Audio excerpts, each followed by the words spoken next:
Hey YouTube, Joe Shannon Cruz here, and I am here to do a weigh-in video, and it's kind of a bit of a celebration video because as of this morning I've lost 80 pounds with intermittent fasting. So it has been a long process. It's not been as super fast as some other people, and I haven't always been the best intermittent faster, but today it's official that I've lost 80 pounds.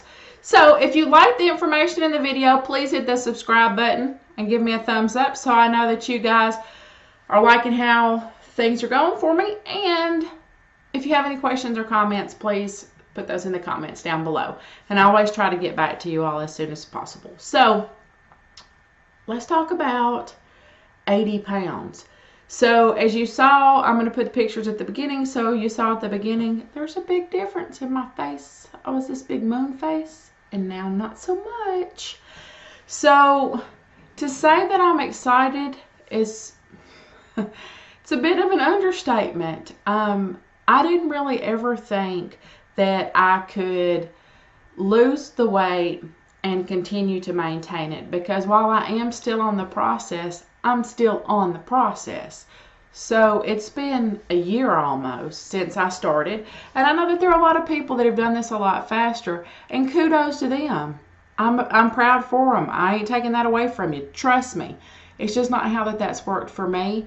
And I also understand that being a woman over 40 who's had surgical menopause, like there's a lot of different reasons why that it may have worked differently for me than it works for somebody else. But I started at the very beginning, way back at the beginning of this, before I ever even did videos or anything, before anybody encouraged me to share my story. I was really big, and I was in a size 26, 28 clothes, and I wore, and I was at 370 pounds, little over 370 pounds the first time that I weighed in. Like, it was not a good place to be. It was not a good body to be in. So I'm just rolling with my progress. Last week I didn't do a video. There's a reason, and I'm going to be honest about the reason. It's because even though I had this week, so I had this high of coming off of getting back in the swing of things after the holidays, and I had lost and I had done great, and I did everything I was supposed to do. Not this past week, but the week before, I did everything I was supposed to do, and I gained 2 pounds. And that is something that happened to me in the beginning. And way back at one point when I had first started doing intermittent fasting, I just got to the point I quit weighing myself. I just kept going through the process, and for about 2 months, I just quit weighing myself. And the reason that I quit weighing myself is because that scale is like a roller coaster for me. And that's what happened this week. And I want to talk about. So I had the weigh-in that was good, and I was down to like 297, and I'll put the scale picture in from last Sunday, which I didn't do a video because it just knocked me down. I was at 299, even though common sense tells me that there's water weight fluctuations. There's so many things that make us weigh heavier. That's the reason why I do measurements as well. Common sense told me that 2 pounds up and down is not that, it's not that much. It's okay. It's going to be okay. But it messed me up. And then I had choices, and I made the wrong ones, and that's not uncommon for me. But, I just made some excuses. I didn't just make bad choices. I made excuses. And then I went into just basically 2 or 3 days of eating garbage whenever. I ate fast food breakfasts. I ate late at night. I just, I'll make the excuse. I'll tell you what the excuse was, is that I wasn't at home. I stayed away from home for work. I have just these excuses, because I could have still eaten healthy on the road. I could have eaten healthy even though I was traveling further every day for work. I just made excuses, and excuses are just that. So I laid in bed on Wednesday night, and I had takeout garbage for the better part of 3 days. I was not on my a fasting feeding schedule. I felt horrible, like horrible. Don't even begin to explain how that I felt. I had this big like rock of food in my stomach. I just felt bad.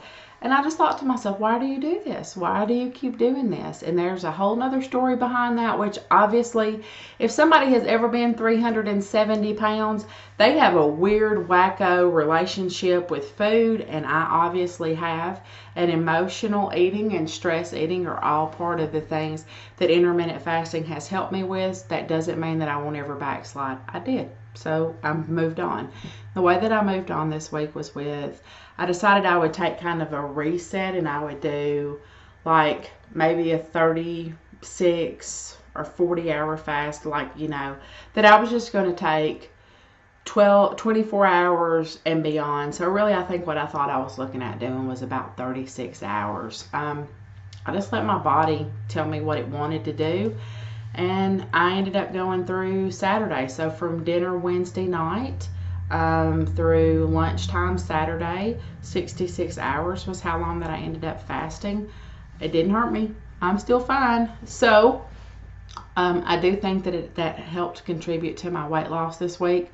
Since then, and kind of having that reset, I've been back on just really trying to do what I should do, which is eating within my window and getting back to that, just getting back to the real basics of what worked for me to lose the 80 pounds. Because if I don't do that, common sense tells me, and I'm smarter than the average Joe sometimes, is that, yeah, I'm going to mess around and start gaining the weight back again and feeling bad, because like I ate enough that I got my face broke out again. I know you can't see that very well, but makeup is part of my life. Like I did things that I I shouldn't have done. I just ate garbage, and so there you go.